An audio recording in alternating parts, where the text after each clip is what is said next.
This Libra new moon and solar eclipse on October 2nd has a very high potential to shift how you approach your relationships and balance your life. Have you ever been feeling a sense of uncertainty in any sort of collaborations or partnerships? If so, this new moon and eclipse can noticeably help you bring in a sense of fairness and equilibrium. And we all deserve connections that feel balanced. And after this eclipse, things can start to feel a lot more aligned in ways that just feel more in sync. Now, the zodiac signs most affected by this lunation are Libra, Aries, Cancer, and Capricorn, and we'll dive into all of it. Hello friends, it's your girl Alina, and in this video we'll cover the top things you need to know about this upcoming Libra new moon and solar eclipse, along with ways to work with its energy. And as always, at the end I'll share some custom journal prompts so that we can reflect and align together. And I personally am just counting down the days and just working so hard in preparation for the launch of the 2025 Our-Line Astrology Planner Collection. And they go on sale October 6th. So if you like aligning your schedule with top astrology events of the year, full and new moons, seasonal changes, and really journaling and pausing to align with that, then I personally think that you will love this intentionally crafted astrology planner that I've been designing and creating iterations for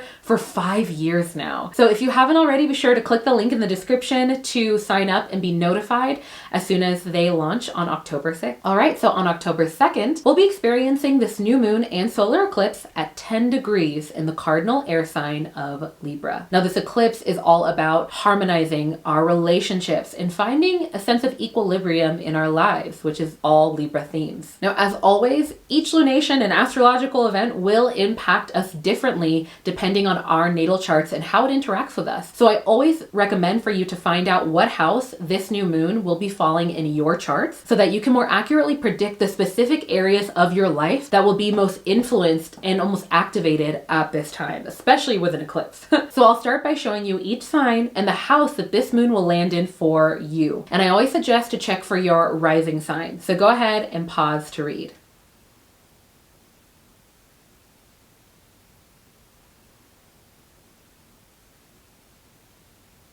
And for any of you who heard that and are like, what does each house influence? What does that mean for me, my rising sign? I've actually written up a whole blog post all about it, breaking it down for you so it's easy to understand. And you can go in the video description to get that link. And by the way, if you'd like an outline of this and future astrology forecast videos emailed straight into your inbox, then be sure to sign up for the Align newsletter. It's a write-up and an outline of this video and my full and new moon forecasts emailed directly to you, and you can find the link in the video description. I didn't even realize this was here, but here we are.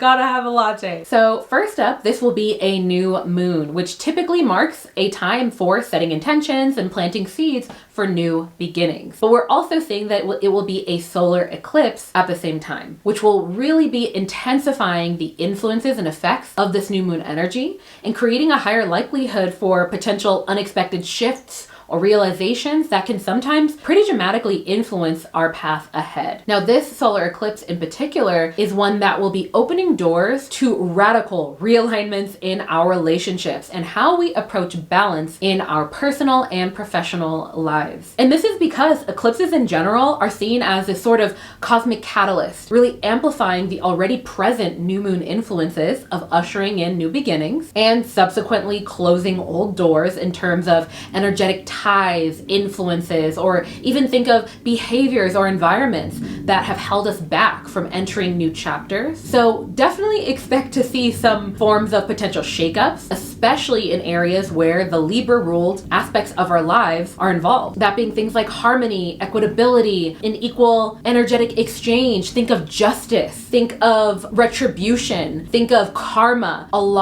There is a reason why Libra is literally the only sign that is not represented by an animal and is represented by the scales. Okay? Keep that in mind. And so under these influences, we may feel called to look at things and redefine them in terms of our closest relationships and seek more balance between giving and receiving. Okay, now that we have a sort of sense of this new moon and solar eclipse in Libra and what it represents, let's dive into the top transits that will be happening around the time of this eclipse to get a more specific picture of how things will play out for us.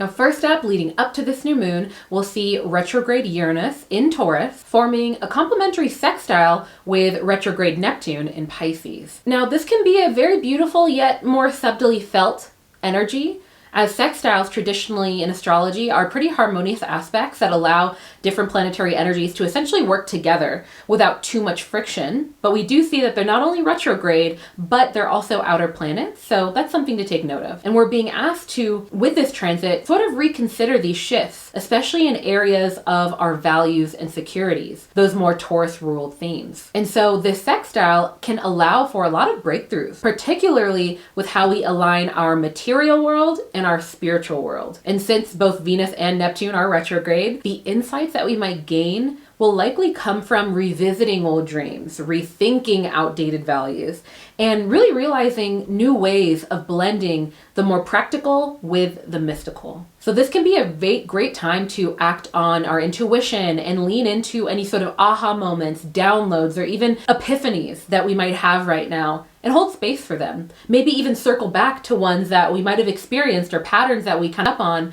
but we didn't take time to really process. Next, during this new moon, the sun will be conjuncting Mercury, with them both being in Libra. Now, conjunctions can be a powerful aspect because the energy of the two planets are essentially fused together and really amplifying their influence on us. So to set the stage, the sun represents our vitality, our ego, and how we shine in the world, while Mercury governs our communication, our thoughts, and how we process information.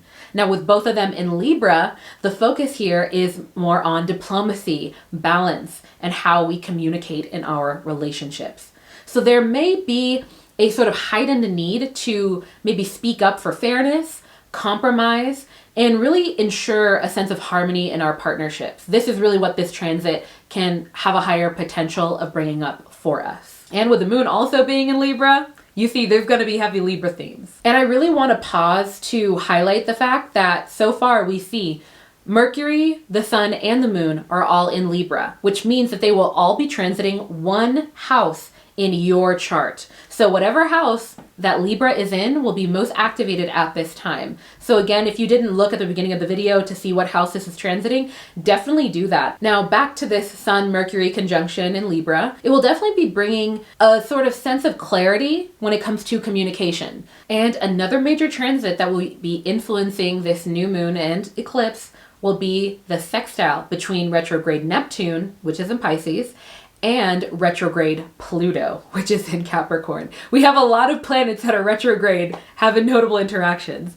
So Neptune's, as we discussed earlier, is the planet of dreams and intuition. And in Pisces, its influence is deeply spiritual. And Pluto, on the other hand, is all about transformation, power, and the shadow work that we often need to confront in order to evolve. And while in Capricorn, Pluto is really helping us to break down outdated systems and structures, particularly around our sense of control and authority. So think about how our ego has built up structures and ideologies and things to kind of keep itself feeling safe. And with Pluto being in Capricorn, it's putting the spotlight in our lives of where have we been building these ideas and concepts and sort of this lens on the world up to protect ourselves, and what aspects of those perspectives are not really grounded in reality or aren't really serving us. So now that we've laid the groundwork of both where Pluto and Neptune are at right now in their retrogrades, with them coming together in this sextile, we're being invited to work on transforming deep-rooted fears,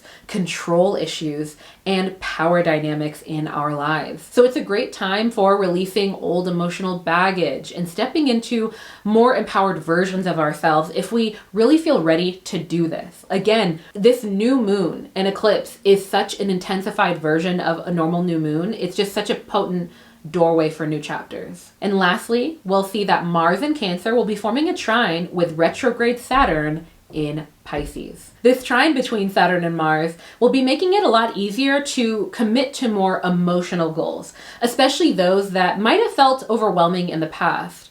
And I say this because Saturn can really help Mars with channeling energy in a more focused way, and it'll make this time where emotional resilience will really pay off.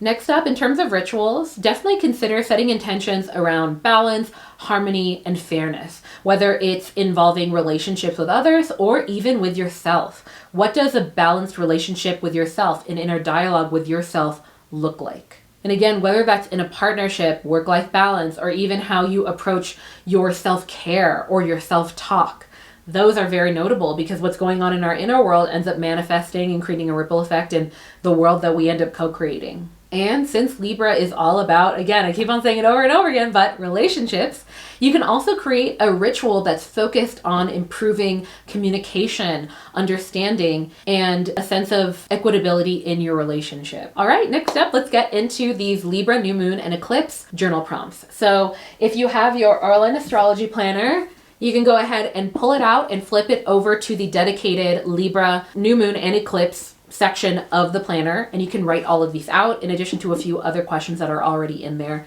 for this lunation. You will also find the journal prompts in the video description.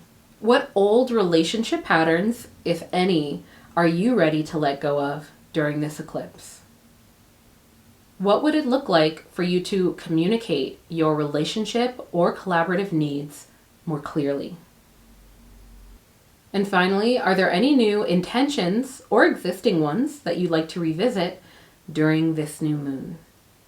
All right, y'all, if you made it to the end of this video, I would love if you dropped 3 balancing scale emojis to let me know that you made it through. I'd also love to know if you've been feeling this eclipse season energy.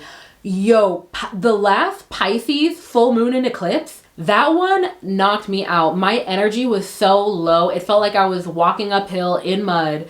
It was just a lot. So anyway, I would love to hear your thoughts in the comment section. But with all of that said, oh, I want to remind you, 2025 planners. Okay, newest color is purple. For anybody who doesn't already know and you made it to the end of the video, hi, wow, you made it, you're a real one. But these planners are just normal annual planners, but they're packed with tools to allow you to go from feeling overwhelmed and with normal day-to-day things and maybe even disconnected from nature and the cosmos because we're inside all the time, and going from that to feeling aligned and exploring and living in alignment with it because it's right where you already plan your life. With that said, I will leave you with my favorite quote, and that is, be gentle with yourself because life is about the journey, not the destination. All right, I'll see you on the next one.